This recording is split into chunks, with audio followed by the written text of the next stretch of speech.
제목 주체성의 자리. 부제 자립 그 언저리. 글 김인규. 낭독 김재형. 얼마 전 진우가 핸드폰을 새로 개통해 왔다. 혼날 줄 알기에 며칠을 숨겨 사용하다가 발각되었다. 이미 몇 번째 일이다. 잘 쓰고 있는 핸드폰이 있는데도 불쑥 그런 일을 벌인다. 새 핸드폰을 갖고 싶은 거다. 그때마다 나는 핸드폰 가게에 가서 언성을 높이고 싸워야만 했다. 진우가 중증 발달 장애인이라는 점을 들어 계약이 잘못되었다고 따져야 한다. 장애인 요금 할인을 받고 있기 때문에 계약 시 확인 가능한 사항이다. 그렇지만 가게 주인은 자기에겐 잘못이 없다고 주장한다. 성인이 직접 와서 신분증을 제시하고 정당한 절차에 따라 계약서에 서명하여 판매가 이루어졌다는 것이다. 그러면 나는 진우가 계약 내용을 제대로 이해하고 서명했다고 생각하느냐 따지게 된다. 가게 주인은 진우 본인이 핸드폰을 선택했고 자신은 그에 따른 부분을 설명하였고 계약서를 읽어보고 서명하라고 했으며 진우가 그렇게 했다는 것이다. 뭔가 잘못되었다면 그쪽 사정이라고 말한다. 진우는 그런 심각한 상황을 지켜보기만 할 뿐이다. 아빠와 가게 주인의 옥신각신이 어떤 무서운 소음처럼 들렸을지 모른다. 가게 주인의 말대로라면 진우가 핸드폰을 선택했고 그는 그에 응했을 뿐이다. 진우의 주체성이 성립된 것이다. 어쩌면 진우를 그냥 돌려보냈다면 진우의 주체성을 인정하지 않는 것이 될 수 있다. 그렇지만 한편으로는 핸드폰을 새로 구매했을 때 생기는 대가가 무엇인지, 그에 따라 어떤 일이 생기는지 전혀 알지 못한다는 진우의 특성이 자리하고 있다. 계약 과정에서 진우의 행동을 조금만 관찰한다면 확인 가능한 부분이다. 그래서 가게 주인이 진우의 상황에 다가선다면 그것을 해결하기 위해 가족과 통화를 하는 적극적인 시도를 했을지도 모른다. 그렇지만 또한 이 모든 일이 보호자인 아빠의 입장이 아닐는지 돌아보게 만든다. 아빠는 진우가 새 핸드폰을 개통해 오는 것이 어떤 비용을 치르게 되는지 알지 못하기 때문에 벌어지는 일이라고 생각한다. 위약금을 문다든가 더 큰 비용을 내야 한다든가 하는 일 말이다. 그런데 진우는 그게 무엇을 뜻하는지 모르는 것이다. 거기에는 핸드폰을 가지고 싶어하는 진우의 욕구가 버티고 있을 따름이다. 그래서 수많은 공기계를 가지고 있지만 새 핸드폰을 또 갖고 싶고 아빠가 그것을 가로막고 있다.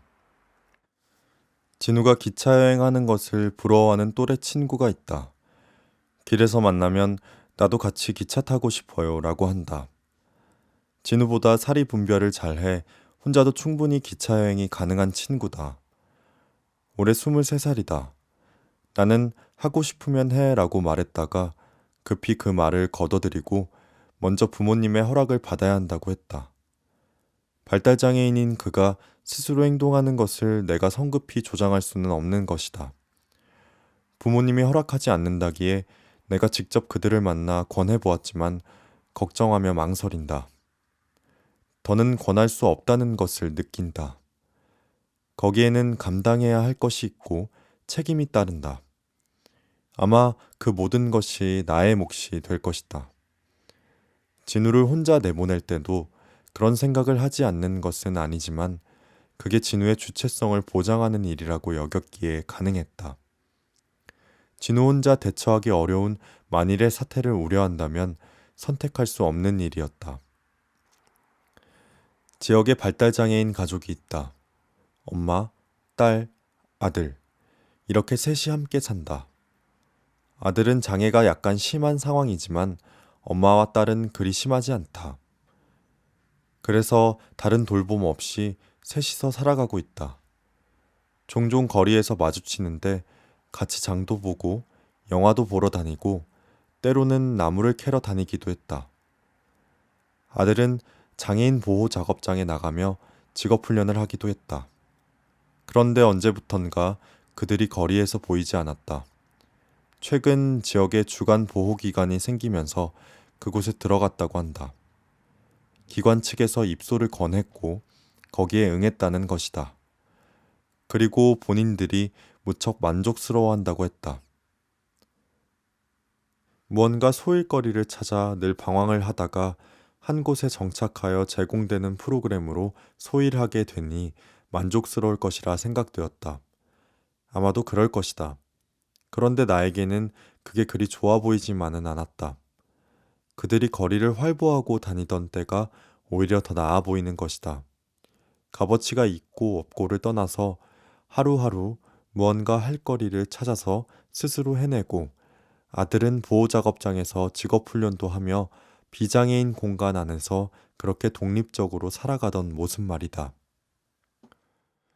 물론 그들은 스스로 주간보호기관을 선택했다. 그들이 그것을 선택할 만큼 충분한 돌봄이 있었을 것이다. 그런데 거기에는 주간보호기관의 권유라는 또 다른 주체가 자리하고 있다. 주간보호기관 담당자의 판단이 개입했다고 볼 수 있다. 여기에서 주체성은 그리 간단한 문제가 아니다.